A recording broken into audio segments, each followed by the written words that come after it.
Hi everyone, এসব পাতলেৰোহা বৰিপুৰা অঞ্চলৰ শ্ৰী শ্ৰী মা ঠাকুৰাণী মন্দিৰৰ দৃশ্য। এনেকুৱা ভকতসকলৰ সমাগম দেখা পাইছে আপোনালোকে।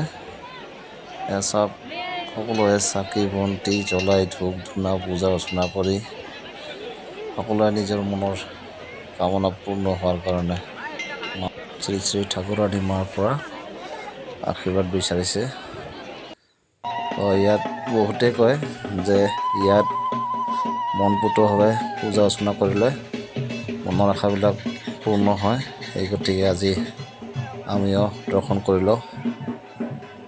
দেখা যাওক মা ঠাকুৰাণী মাৰ আশীৰ্বাদ যেন ফলিয়াই তাৰে আশা ৰাখিছোঁ।